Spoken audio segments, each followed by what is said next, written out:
Bonjour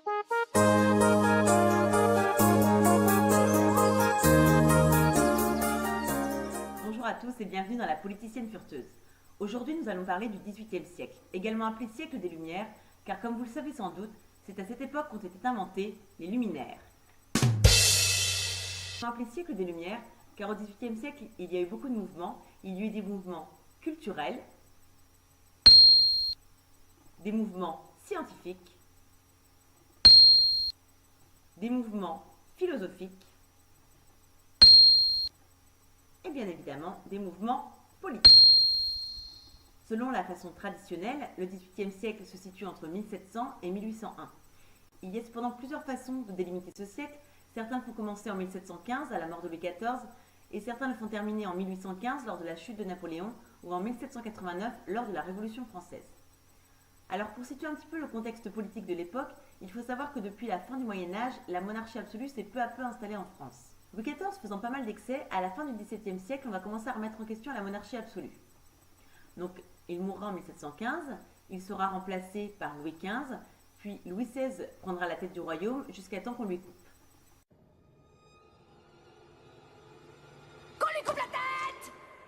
Au XVIIIe siècle, on va voir émerger plusieurs doctrines politiques, dont la doctrine libérale et la doctrine démocratique.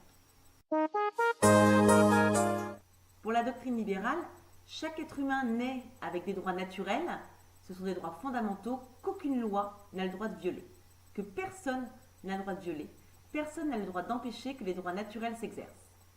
Il y a trois penseurs essentiels de cette doctrine, Montesquieu, le marquis d'Argenson et Voltaire. Ils ont fondé leur théorie sur les recherches historiques et sur les voyages. Donc Montesquieu, de son vrai nom Charles-Louis de Secondat, est né en 1689 et mort en 1755. Il a une haine profonde du despotisme et ne souhaite évidemment pas que tous les pouvoirs soient dans les mains d'un seul homme. Il estime que l'absolutisme, que la monarchie absolue, ne permet pas de respecter les droits naturels, les droits fondamentaux qu'on a tous. Il prône une séparation des trois pouvoirs, le pouvoir législatif, le pouvoir exécutif et le pouvoir judiciaire. Ainsi, le pouvoir pourra arrêter le pouvoir. Il estime que le rôle de l'État doit être également économique et social. L'État doit s'occuper de ses pauvres, il ne doit pas laisser des gens mourir de faim. Il doit avoir un devoir d'assistance, puisque la charité ne peut pas suffire. Il doit fournir à chacun un vêtement décent, de quoi se nourrir, et un lieu d'habitation qui ne rende pas en mauvaise santé, qui ne soit pas contraire à la santé. Quant au marquis d'Argenson, de son vrai nom fort simple à retenir, René-Louis de Voyer de Paulmy, il est né en 1694 et mort en 1757. Donc lui va changer son fusil d'épaule puisqu'avant 1750, il est hostile à la souveraineté populaire, à la gouvernance du peuple, il est contre la balance des pouvoirs et a une grande crainte de la révolution. Perdre aux alentours de 1750 son respect pour les institutions monarchiques, de révolution, sera pour l'implication des citoyens dans la vie politique et prônera l'égalité. Je terminerai en évoquant Voltaire, de son vrai nom François-Marie Arouet. Il estime que si quelqu'un souhaite devenir riche, on ne peut pas l'en empêcher, c'est son droit.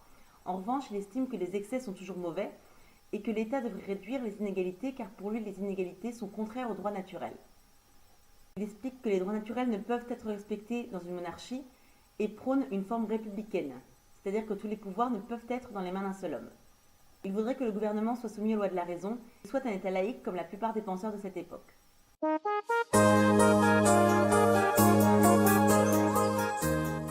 J'ai également m'intéresser aux penseurs de la doctrine démocratique. Ces penseurs-là ont abandonné les recherches historiques et ont fondé leur théorie sur la raison. Il y en a deux principaux, Jean-Jacques Rousseau et Denis Diderot. La doctrine démocratique a pour valeur l'égalité et la liberté. La démocratie, selon une définition de Lincoln, donc c'est plus tardif, mais ça s'applique quand même, c'est le gouvernement du peuple, par le peuple, pour le peuple. Jean-Jacques Rousseau souhaite un gouvernement populaire afin d'être sûr que tout le monde soit égaux, que chaque individu soit détenteur du pouvoir. Il prône en quelque sorte la souveraineté populaire. Qui peut avoir le droit de décider pour moi ce qui est bien ou mal, hein? Il estime que le rôle de l'État, c'est de garantir le bonheur de chaque individu.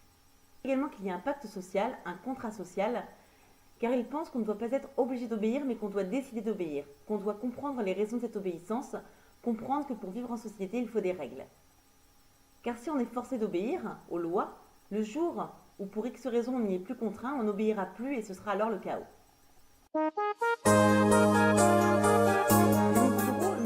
rejoint sur l'idée de la souveraineté populaire. Il estime d'ailleurs qu'aucun homme n'est né pour commander aux autres. Et aussi, l'État doit garantir le bonheur des individus. Et il rejoint Montesquieu sur la théorie de la séparation des pouvoirs. Diderot souhaite également une réforme de l'enseignement car il estime que c'est chez le peuple qu'on trouve le plus de gens qui se distinguent dans les arts et dans les sciences. Ces personnes-là ne peuvent atteindre les postes qu'elles méritent car il y a du favoritisme, donc il souhaite mettre en place les concours pour permettre à chacun d'atteindre le poste en fonction de ses compétences. Et bien sûr, au cours de ce siècle, d'autres doctrines, d'autres théories, la doctrine des parlements notamment, la doctrine révolutionnaire bien évidemment, la doctrine politique et sociale de Turgot, et bien d'autres. Pour conclure, on peut dire que de la mort de Louis XIV à la Révolution française, finalement les lois naturelles, les droits naturels et la raison ont pris le pas sur l'autorité et sur la tradition.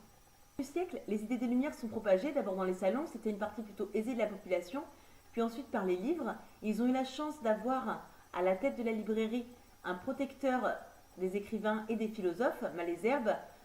Alors les idées se sont propagées notamment dans les classes aisées, dans les classes bourgeoises. Pour les classes populaires, le roi était toujours quelqu'un de mystique qui parvenait à guérir les écrouelles.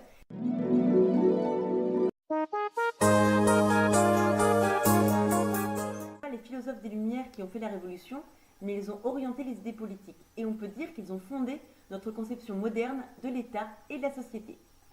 J'espère que vous aurez appris des choses ou que vous aurez réappris certaines choses. N'hésitez pas à mettre un petit pouce en l'air si ça vous a plu ou un petit pouce en bas si vous n'avez pas aimé. N'hésitez pas à commenter, à poser des questions, à échanger entre vous avec respect bien sûr. N'hésitez pas également à regarder les liens qui sont dans les descriptions. Et puis moi je vous dis à bientôt pour une nouvelle vidéo. Et en attendant, gardez l'esprit ouvert.